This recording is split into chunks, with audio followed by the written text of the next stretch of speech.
Welcome to the SportsPro Podcast.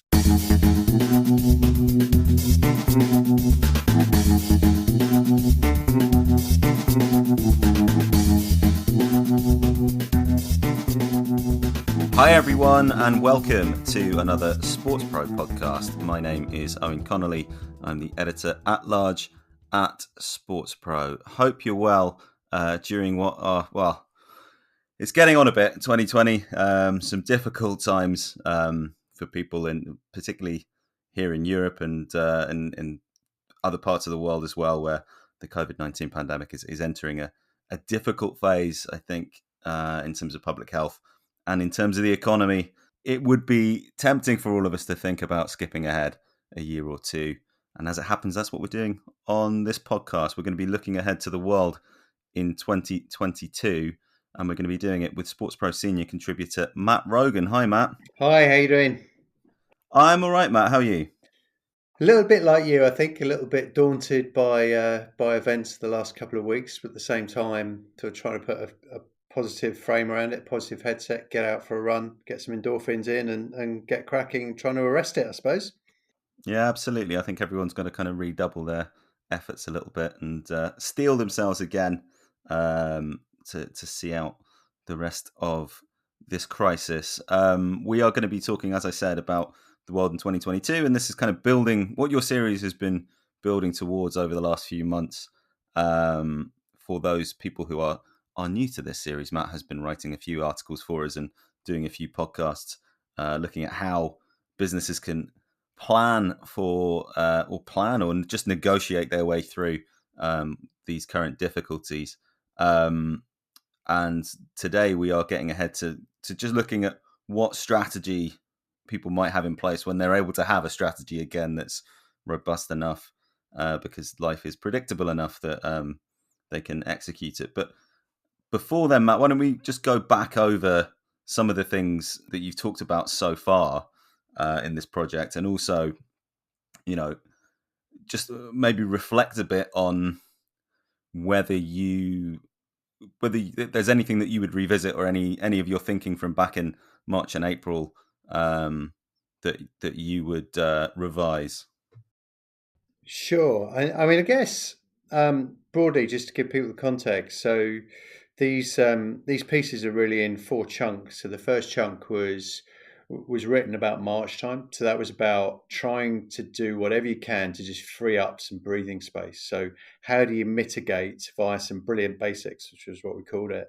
How do you mitigate the significant challenges and pressures of the here and now to buy yourself some breathing space? Having done that, how do you build a really brave business plan that looks ahead, notwithstanding the challenges in the world at large?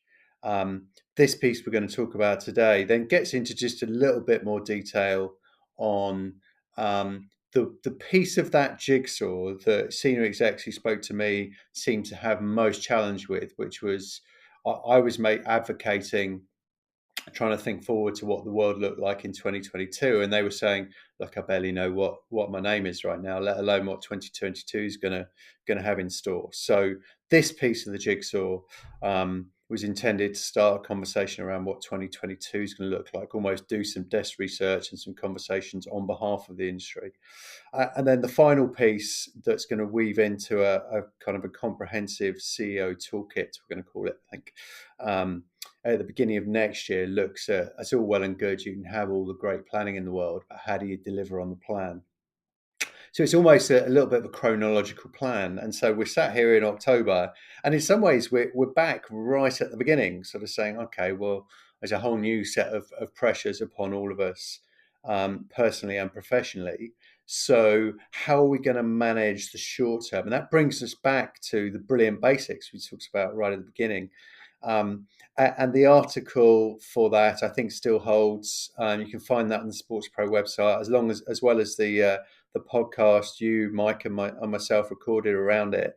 But for the sake of listeners today, there were kind of 5 things that I was advocating in that regard, and absolutely in an order. The first one was about scenario planning in real time. So having 3 or 4 different scenarios for your own business, you can map forward in terms of revenue, cost, and cash, and you're doing that daily at the end of every day, just to map forward and take a real hard objective look at your business. Because without that financial clarity, you can't make sensible decisions in a tough time. Second one was to support and challenge your teams, in particular if they're all back at home and disparate around the world now, supporting and challenging them. So at times when challenge is tough, upping the level of support, maybe that the sport industry is maybe used to giving team members. But also not being afraid to throw challenges to them too when everything's running through your head. Don't feel bad about pushing those challenges out because people want to help. Less haste, more speed was the third one. So being extremely considered in the way in which you make decisions, being audience-led and data-led wherever you can to put some objectivity around it, and then going with your hunch is the best way to move forward, and communicating that with a really appropriate tone of voice to all constituents, whether that's the fourth one, whether that be customers, whether that be employees, whether that be shareholders. And I think I broadly characterise the tone of voice as LeBron James or Marcus Rashford, as opposed to Boris or Donald, whatever your politics. It's grounded in the real world, understanding the context of what's going on, and being very clear and articulate around what you can and can't solve. And the final one of those is about being incredibly visible in the market. I was very lucky to talk to some of the team at an English professional team, Tranmere Rovers, last week, who are fantastic in terms of the way they've integrated their club into the community at a really difficult time. And that, I think, is just to remind us from the last time around the block when the UK was locked down and other parts of the world, that for all sports teams, clubs, leagues, being deeply embedded in the community going through tough times is so key. So it's a long-winded answer, but I guess in answer to your question, Owen, I do feel it still stands. I would pull people back to those brilliant basics, a way to navigate the short term. And yet the challenge is that for all of us in the environment in which we are now, we need to use those to create breathing space. And at the same time, it's remiss of us not to look at what the shape of our business needs to be once things do settle down a little bit. And in all likelihood, that is 2022. Yeah, I mean, that was one of the things that you were quite explicit about at the outset, was saying that, we're going to need to give ourselves 18 months, maybe 2 years, in order to get through the storm, basically.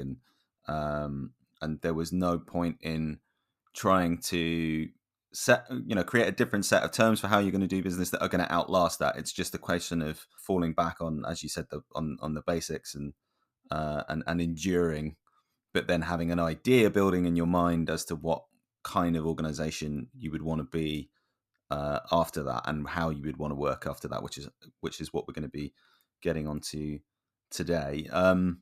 Let's talk about the world in 2022. Let's first of all, this is a 4-part feature that you've done.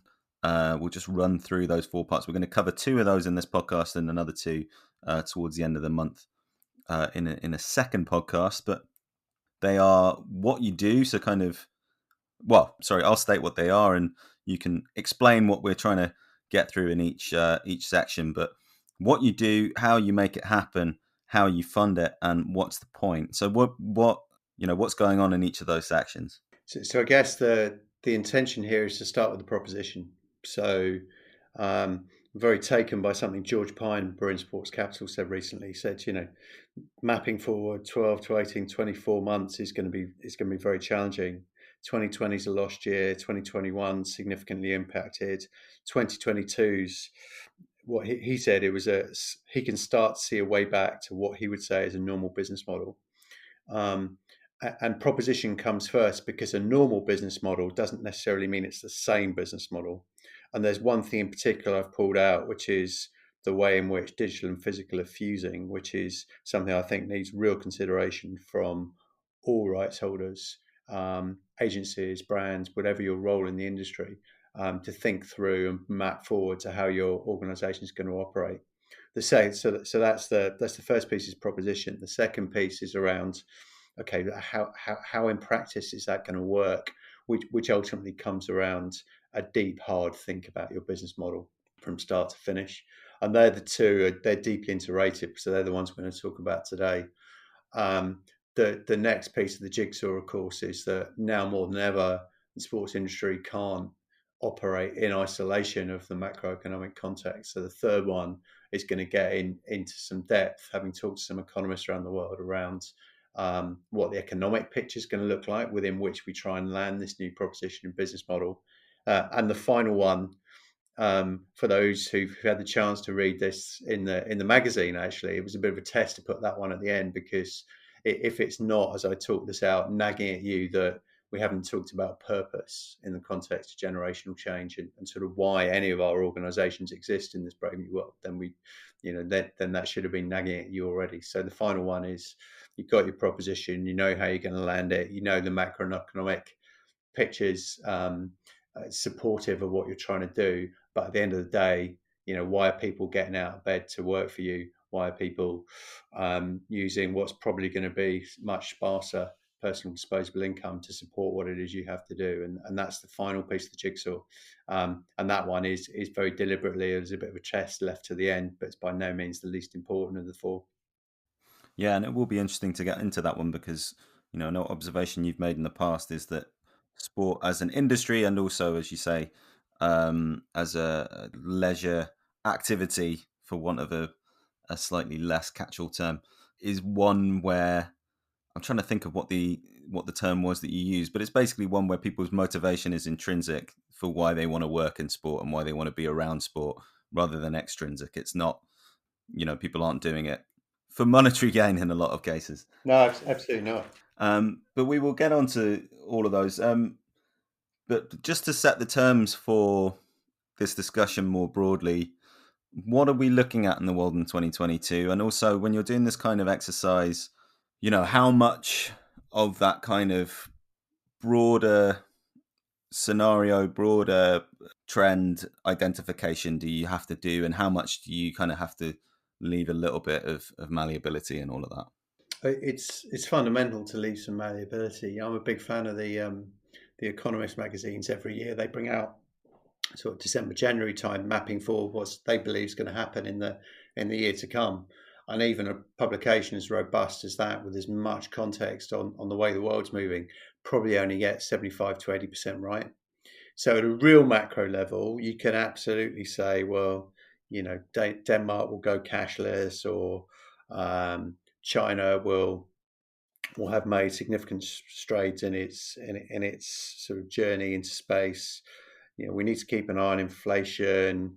There'll be, believe it or not, there'll be another US election, and in that context, environment's going to be, even if it isn't to the fore this time, it's going to be absolutely to the fore next time. So you can make some of that macro stuff, but I don't think in order to do this exercise we need to be too prescriptive around the real macro stuff, because I think it's fairly evident the way that business, and in particular sport, is moving in context of the next couple of years.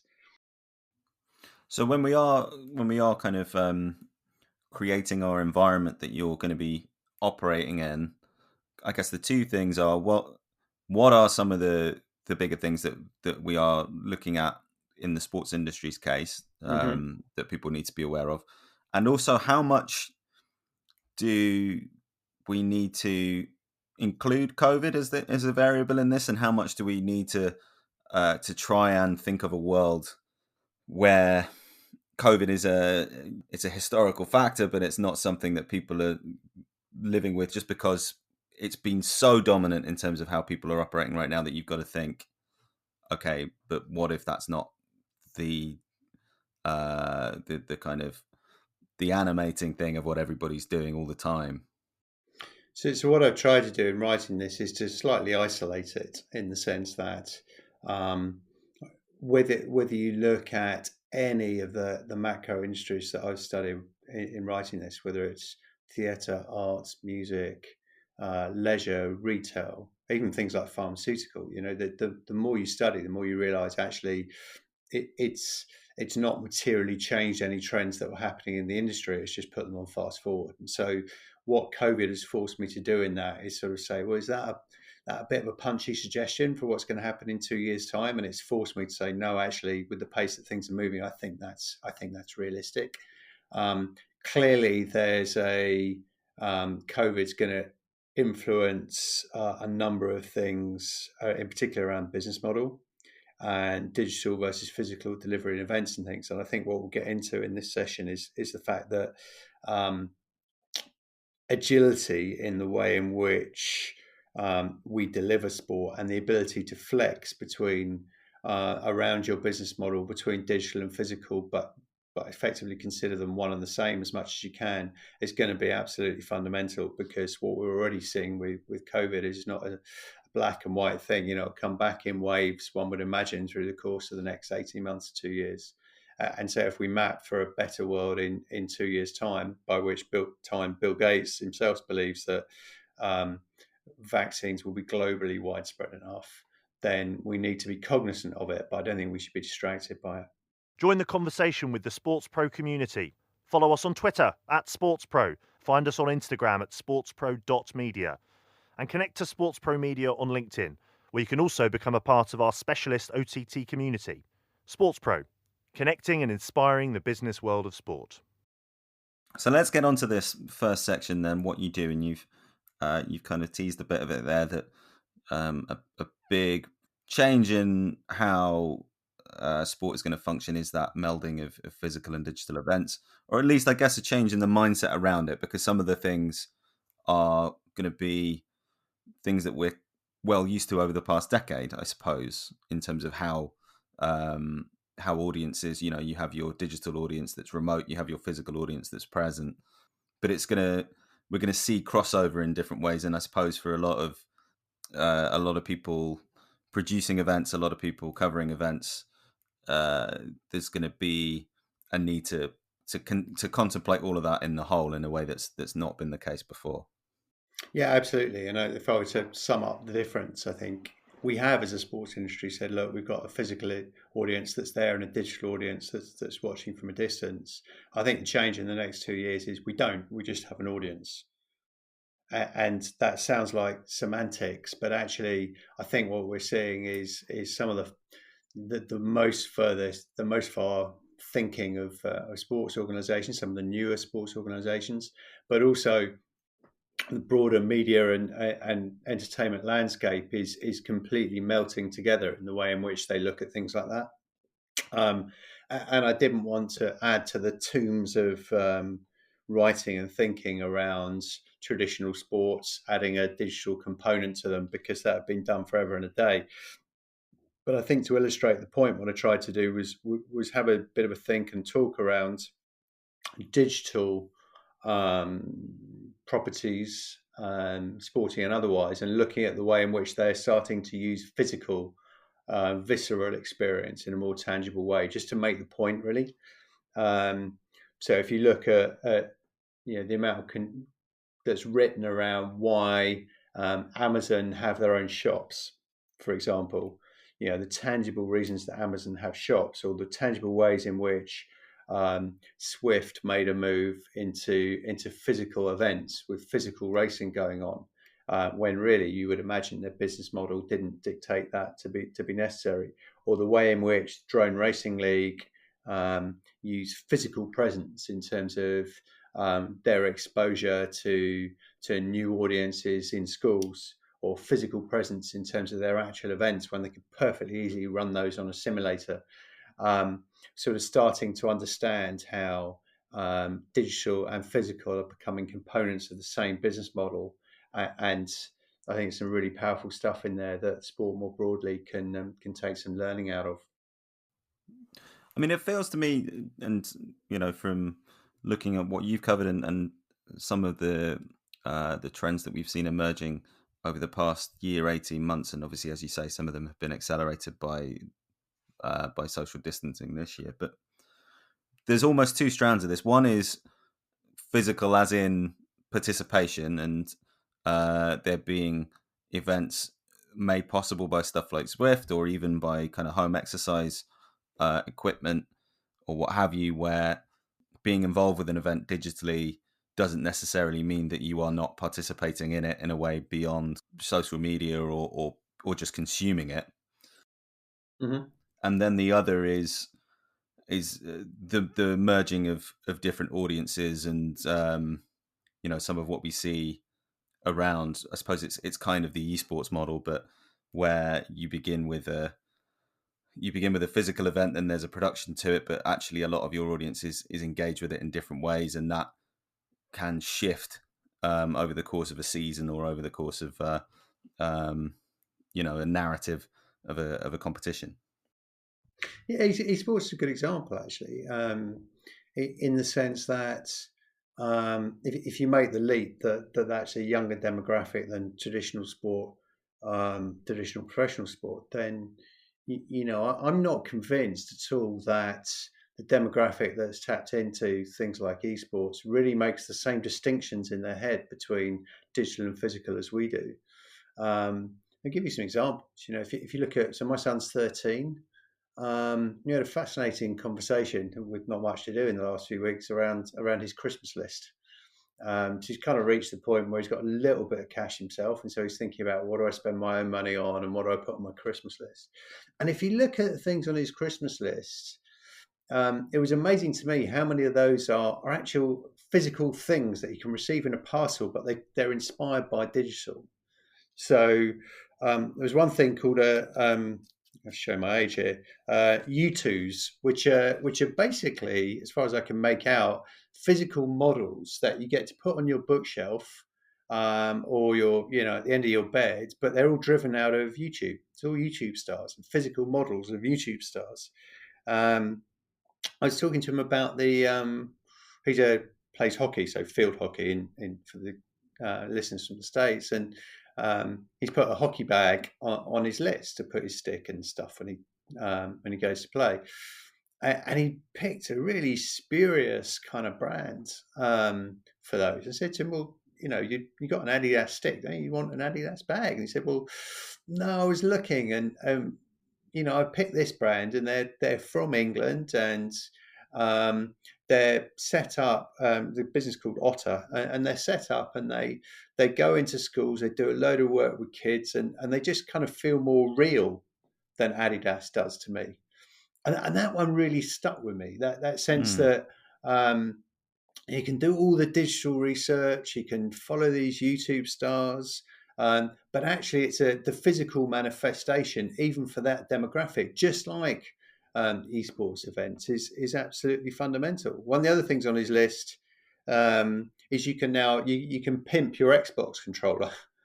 All right, so you can kind of get, I don't know, sort of showing my lack of detail here, but you can get paints for them, you can get different fascia for them, so they're deeply personal. And I just think this kind of development is really interesting, because our temptation is to think that a digital business model in 2022 will handle our long tail of audience, whatever sport we're in. I don't think that's what we're seeing.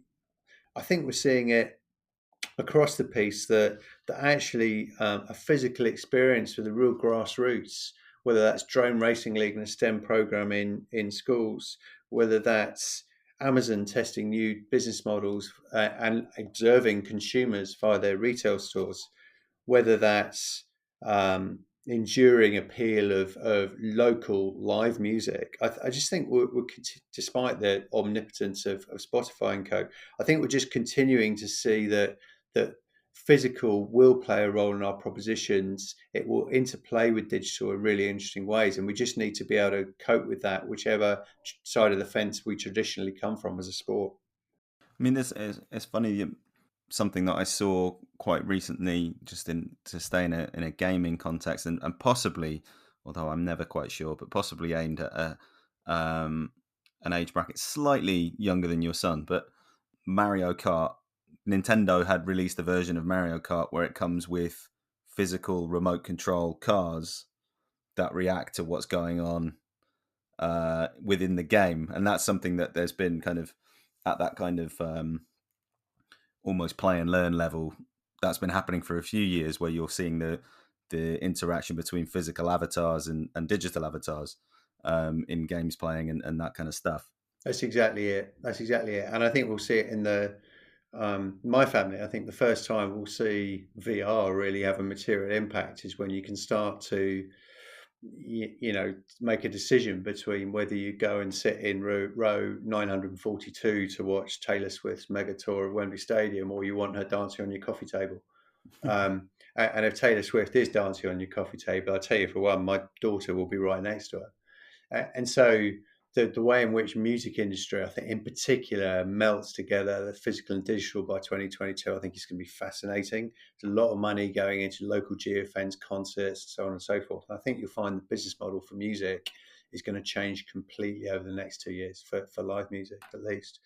So I just think it's something for us all to keep in mind, is that sport traditionally still, I think, thinks of a world of physical, and we have physical events, and then digital is an overlay to them. And I think that's dead, but also I think the word digital is dead as well. I think we'll have one business model, and those who, like the Drone Racing League, can make trade-offs and interplay between the two are going to be best set up for the next stage. You mentioned the Drone Racing League. I mean, in not just in researching this, but also in some of the client work that you've done down the years with Two Circles, how differently do newer sports bodies tend to think, or how differently have some newer sports bodies who you've spoken to thought about how they develop their proposition compared with legacy rights holders and legacy broadcasters? You teed it up a little bit earlier on, but about thinking about eliminating almost that mental bar between physical and digital. What are some of the ways that manifests itself?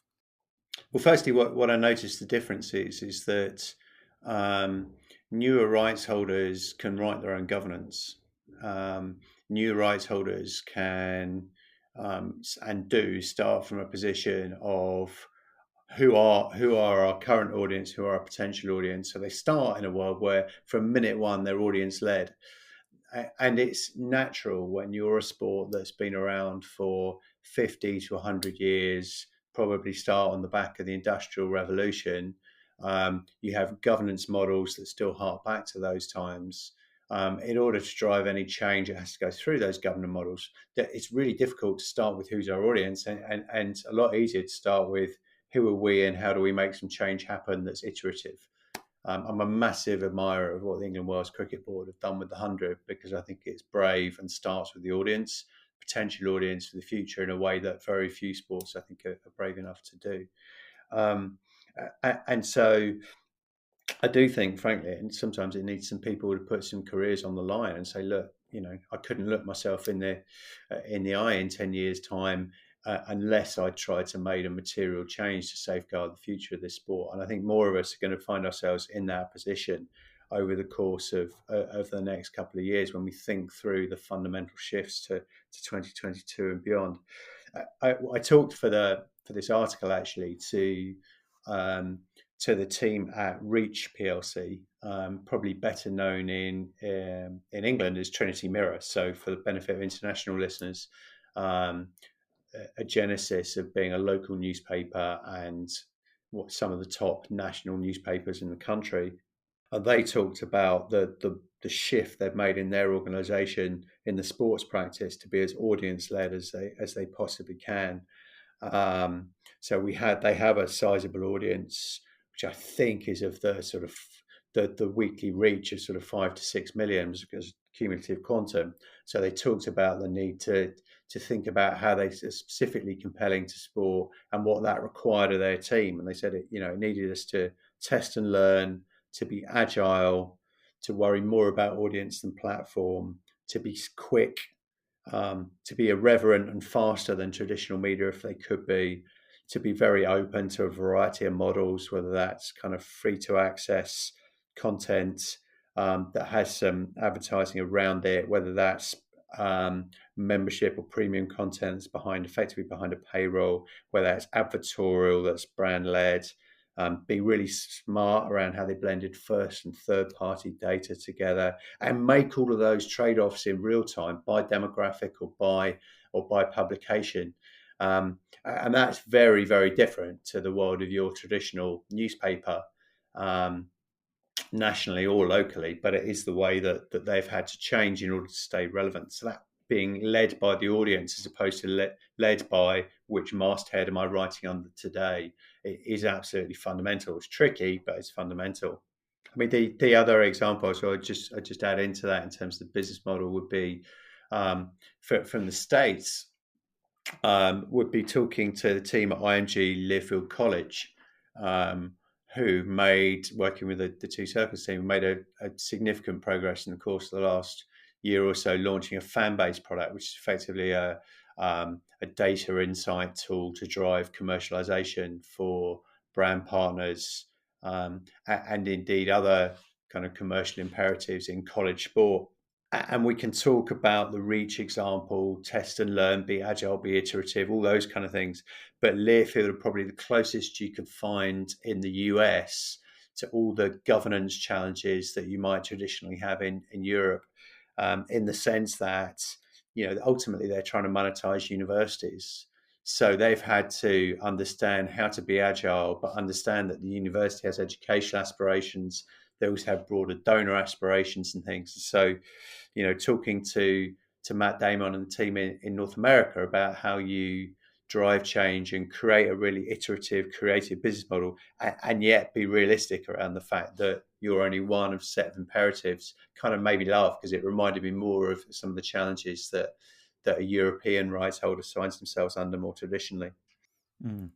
I want to get into the business models side of things a little bit more deeply, but just to continue on this topic of physical and digital events, and what you said about building from the audience. Yeah. One of the things that strikes me is that I suppose for most of us, we have now had demonstrated this year in a way that maybe younger generations have always been able to grasp, but that there is no separation now between physical and digital. I mean, it's something that's been talked about in media, particularly in politics in the last decade or so, but in kind of broader social trends that, probably for 10 years or more, people have to stop thinking about the internet as a separate place from everything else, because its impact is felt in the real world. And I suppose when you've had so many remote teams working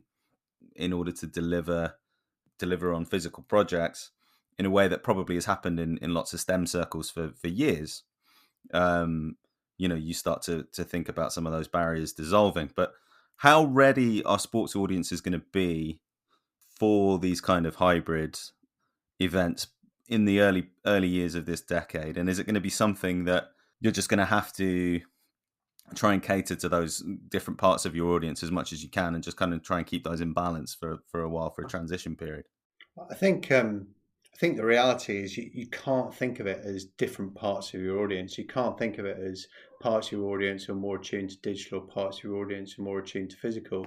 You need to think about, for any segment of your audience, what does a holistic experience with bit of one and bit of the other look like? Because we can't be in a situation, I don't believe, where for any demographic we rely on providing a purely physical experience any longer. If you look at purely physical, contact-driven, sociability-driven entities, take Parkrun. They've had to, it's not ideal and they haven't wanted to, but they've had to create a digital experience to offset the physical one. And I believe that will have a lifespan that continues to have validity even when Parkrun comes back, whether that's for somebody who's 12, like my kids doing it, or that's for somebody who's 72, like my parents doing it. I think the other thing I'd say is you asked how ready are people. I think people are ready because it's better than nothing. And I think people are realizing in a number of spaces, actually, a good example would be London Marathon, right, this year. So the rescheduled London Marathon happened in, I think, the beginning of October. They had to split things up so that the mass race became virtual. And there have been plenty of virtual mass participation races that have been okay. I've taken part in a few through the summer. They've been better than nothing, but not a lot more than nothing. But it was interesting to look at the fact that London Marathon also put on a professional physical race in London. And if you look at the way that the BBC ran their coverage, you look at the way the London Marathon use their own channels, I think you started to get a 1+1=3 in that regard.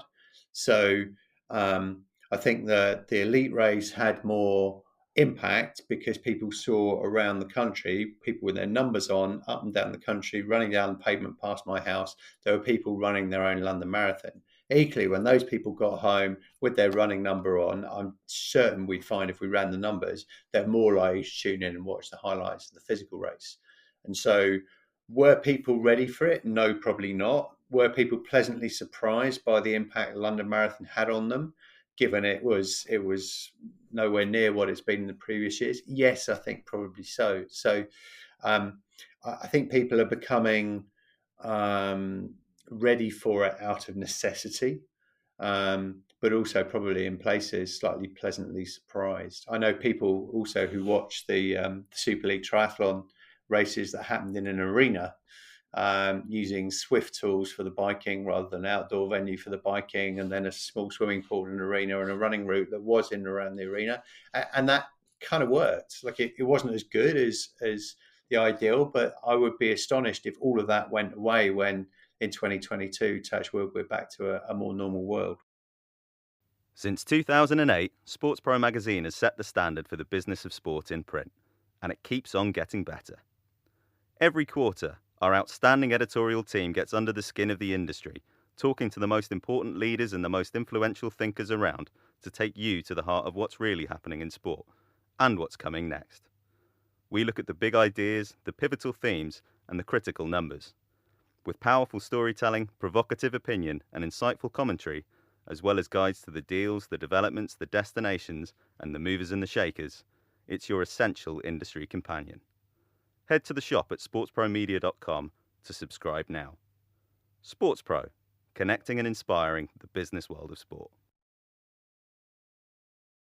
Let's talk a bit about business models then, and how how they're going to need to adapt through the next few years. What you talk about a newly fluid model, and you alluded to it a bit with how Reach looks at media distribution in a way that no longer kind of looks at newspapers as being monolithic, and then digital being a separate strand of that either is a shadow brand for the newspaper, or is catering to a kind of less considered audience because it's a more elastic audience. So what are some of the fundamentals that organizations within sport are going to have to think about in 2022? So I guess we started off with one, didn't we, around being audience led, in terms of the way in which you make decisions. And I think that would be the first question that Reach would ask of themselves is how would our audience, what is our audience looking for, and the concept that we have around the content we want to deliver, how do we think that's best delivered? Is it a physical something that exists physically in print and online on a website, or is it something we do in partnership with the rights holders delivered digitally? How much video content is in it? But it starts with what's the most compelling for the audience. I'm in this world at the moment having concept for more than the concept of all the thinking done for a book next year, and I'm still asking myself, is it really a book? Is it a podcast series? Is it a video series? How does that come to life? Because I know what I want to say, and my danger is that I'm not audience led enough in the way in which I pull that together. I think the first one is being audience led. The second one, I think, is just being realistic, all of us, around the amount of money that's in the system. And it was interesting. I'm a big fan of the FT Weekend. The only time I really get to sit down and spend an hour reading the paper. So the Financial Times Weekend edition. And if there was a theme through this weekend's edition, it was trade-offs in business models. And in a world where there's less money in the system, everyone needing to find a different way in which their model is going to work. So there were a lot of articles around air travel. So, for example, Berlin Airport, it's I think almost 10 years late, 6 billion euros, and it's launched at a time where there isn't any air travel, let alone any air travel into what's not a primary hub in Germany right now. So what happens next? you've got a big piece of infrastructure in the middle of a big city. How do you make that work in this brave new world? It's no different to, we've got a big stadium and an infrastructure with no games going on now. How do we make that work and really flip our model so our stadium becomes more of an asset for the community and the way in which the community can engage with it today? Are also conversations, as reported in the press, between airports and airlines, in terms of the airports saying, well, we need to recoup some of this margin, and so airlines, you're going to have to pay us a little bit more for every passenger that lands. And the airlines turning around and saying, you're absolutely nuts. We haven't got a penny to rub together. We'll go under if at the moment we're at risk of that anyway, let alone if you start charging huge sums. And so everyone in whatever walk of life, whether you're a retailer, big retailer in the UK like John Lewis, saying, actually, we need to halve our amount of square footage and the rest become office space, which I would argue is a little bit like going from the frying pan to fire. But everyone's got to iterate their model a little bit and think through the fact there's just less money in the system right now. So ultimately, that agility is going to, I think, be really needed. I don't think it's all doom and gloom for sport, though, because I think one of the things that's particularly positive for sport and for some areas of entertainment is the amount of goodwill, frankly, that comes from a fan, customer, supporter base, call it what you like, compared to some other industry verticals. I've traditionally flown with British Airways for years, and their service has been up and down, but I'm not going to be in a situation where I'm going to look to bail out British Airways as a customer. But there are a couple of interesting examples going on at the moment where one that's a brewer in the UK, so an organisation called Brewdog, based out of London. It's on about its fourth or fifth fundraising raise, and mostly it's gone to crowdfunding. What's interesting with Brewdog is I think they've got about 3 months left to go on their fundraising round, and they're already oversubscribed. And it's just a fantastic model to get more equity funding into your organisation, probably at a fairly decent rate. I haven't run the numbers, but also just cement a customer support at a time when their distribution channel through retail isn't going to be there. There's another example this weekend, a triathlon brand, a wetsuit brand called Hoob. I think that's how you pronounce it, based out of the UK, who built a fantastic sort of fundraising, crowdfunding program, working with Alistair and Jonathan Brownlee, their athletes who are Olympic triathletes, sponsored by Hoob, who are also invested in this fundraising rounds. They only opened it up to broader audiences, I think, at about Thursday, Friday last week, end of October, and they've already raised £1 million versus their initial ask of 250,000. So when we talk about business model and agility, I think there's a conversation to have about where's our audience and what does that mean for the product we develop, and that's about revenue at the end of the day. There's also a question around margin, which is how we react to other people in our supply chain. And in reality, without airlines and airports, there is no industry. So there's going to have to be without broadcasters and sports teams, there is no football product. So there has to be some give and take to make that work, whether we like it or not.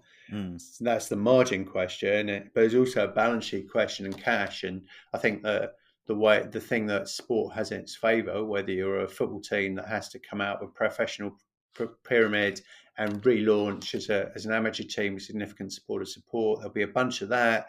But I think there's more goodwill in our industry than there is in most, which ultimately, even though it would be painful, does give me some hope.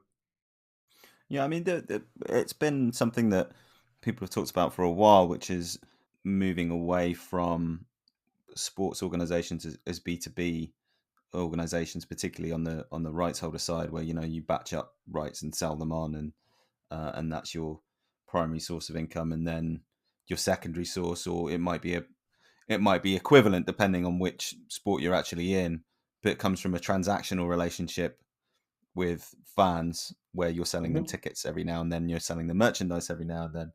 I mean, how much scope is there to move towards something that's a little bit more, where either you're selling bits of equity in the kind of Brewdog way, or you're it's a little bit more of a loyalty scheme almost, or a membership scheme, and that could be something that has benefits across media and across physical events and across merchandising and all of that type of stuff. But you have a little bit more consistency in how you're making your money, and perhaps you have a little bit more of a meaningful relationship, an ongoing relationship, and it's a little bit less of what we've, the cynical interpretation of the sports model is that people had an interest in something, business came along and extracted what value they could out of that interest, rather than creating something together and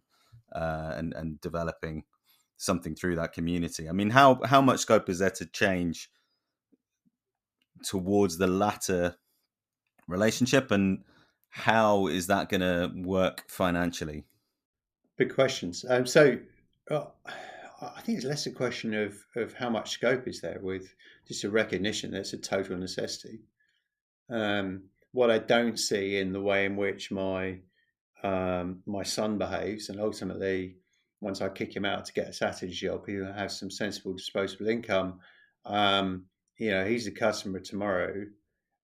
He doesn't believe that any sport, team, league is he owes them a living.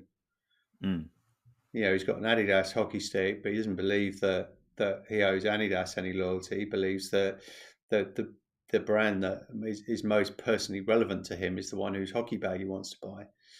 And I'm sorry, but that's the way in which future generations think, and good on them. And so to that extent, any sport or league or team or brand that doesn't have an audience-led view of the world come 2022 is going to struggle desperately.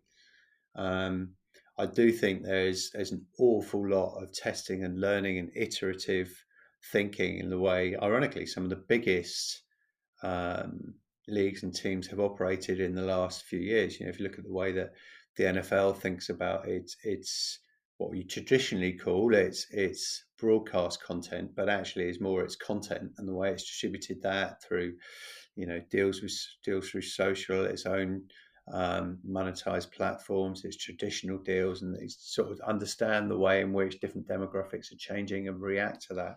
I'm a massive fan of some of the work that Sarah Sutcliffe and the team at Table Tennis in England have done, which is, they were thinking about third-party content distribution with Lab Bible and thinking about how that could drive a direct relationship with their audience 5 years ago. So the agility is out there. It's happening in pockets, but it's has to be part of your DNA in 2 years' time, where you're going to desperately struggle. Where do partners come into this? I mean, the thing that I guess there's, we talk a lot about broadcast distribution and the impact that digital outlets and digital habits have been having on that through OTT or what have you. But it strikes me that there's a big opportunity here for brands as well to get involved in these spaces and think about how they can communicate with audiences or even create products for audiences, which we've obviously seen in the last couple of years with stuff like Ineos and what they did with Eliud Kipchoge last year, and what Red Bull's basically done almost throughout its entire existence as a marketer. How is that going to be? How are you going to be able to manage those conversations and manage that transition from, again, selling a certain amount of inventory and having that valued up and badged up and all the rest of it, to something that might for a time be a little bit more nebulous and maybe a little bit more kind of performance driven? So I think it's, if I think back, best part of 20 years when I was running the European sponsorship team at MTV, a lot of the work we were doing there was highly targeted, almost kind of very bespoke product seeding with influential audiences, kind of tipping point type stuff, really. If you know the Airwalk story from Tipping Point, is hitting the right 100 people rather than the wrong 100,000 people across a certain demographic to drive a trend. And what had to be true in that instance with an Airwalk product or whatever it might be, was you had to tangibly add and not disrupt the audience experience. And I don't believe that's changed at all. So if I look at the way, if I were running a brand today, or I look at the way in which, for example, a brand could operate around a major event, it's just indefensible to me that most of the focus would be on advertising hoardings or any of those things that carry a media value and justification value. But ultimately, if you really understand your supply chain, left to right, third party, first party, digital and physical, fairly meaningless, apart from at a perception level, which you can quantify, but certainly doesn't carry the broad swathe of the value of the sponsorship. So for me, it's about highly targeted, concrete value add to specific audiences where you can show demonstrable value as a brand. So come back to the Reach example, they talked about a lot of the work they did with specific brands and Liverpool, building out some content around Liverpool Football Club that was specifically focused on as part of Liverpool's supporter demographic and part of their brand demographic. And that's what the future holds. It comes out of an audience need. It's demonstrably weaves brand in a compelling way to add value, and that value might be just having fun. Saw on Twitter again this week, made me smile again, the use of BMW minis on the field of play in the London 2012 Olympics to take shot puts and javelins and things around. That's just having fun. It's adding value to the experience, and that's how you make it work. Ultimately, I don't think brands are going to have any more disposable cash to do things that can't show a hard evidenceable value. But with a digitally led world, you should be able to evidence that. All right. Well, I mean, we're talking about some big transitions here that sound very enticing in theory, and that certainly is where I tend to leave things. But obviously, it's an incredibly daunting period. As much opportunity as there is, it's a really big challenge, and there's going to be a lot materially at stake for organizations in the next couple of years. So let's just kind of try and bring it back round to practicality, as we were talking about at the start with the bringing it back almost to the brilliant basics in the way that you approach that. And what if you're looking to make these transitions, what are a few kind of ground rules that you can depend on? What are a few a few fundamentals that you can use to guide you through that process? Sure. So I think what we're talking about here is a proposition and a route to market in 2022, which is both digitally and physically fused and audience led in its delivery. And what that means to me is you need to be structurally aware of your own organization, by which I mean, the world where you have a brand director, a ticketing director, a broadcast director, all off trying to sell things to the same audience without talking to each other through third parties or otherwise is completely dead. So thinking about the way in which you create a structure in your organization that maps to the audiences you're trying to serve, number one. Number two is deeply agile in the way in which you deliver across digital and physical.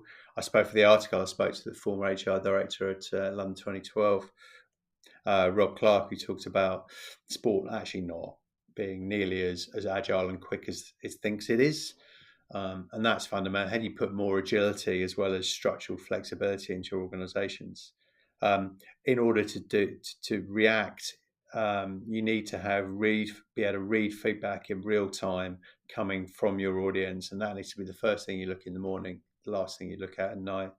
Not be worrying about how your own governance is structured in order to enable any kind of change. So if I were a senior leader looking to join an organization today, the first thing I'd be asking would be, tell me about your governance and how easy it is to make change happen. Find yourselves opportunities to test and learn and innovate around your product, and make sure that whoever you bring into your organization has the emotional intelligence as well as the smarts to drive the changes you're going to need. And the final thing I think is think about how you can be a hoob, you can be a brew dog in terms of finding smart ways to bring your customers closer to you, to feel part of you, shareholders even, and bring some cash and fluidity into the organisation as a result. Not an easy to-do list by any means, and as I say, a lot of sports are 100 years old and have the governance of 100 years old as well. But if we're going to make this work in the next 10 years, then we're going to need to be brave and seize some of these challenges. Okay, well, lots to dwell on there, and hopefully a few things to put into action as well. The first part of the World in 2022 feature is on sportspromedia.com. The whole thing is in SportsPro issue 111, which is back from the printers now. And if you're a subscriber, you should be getting that at some point very soon. If you're not, you can get digital access to that as well on the site. Earlier entries in this podcast series are also available in all the usual places if you just have a root through and look for Matt Rogan's name to pop up. More to come as well, and I look forward to the second part of this conversation, and then as well to what follows in 2021. But Matt, I will leave you to your research for now. Thank you. Let's all hang on in there for a bit. Yeah, and thanks again. Thanks to everybody for listening. We'll be back very soon. Bye-bye.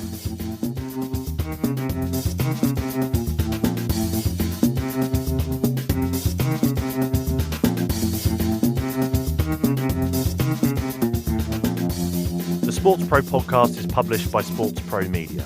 The producer is Ed Dixon.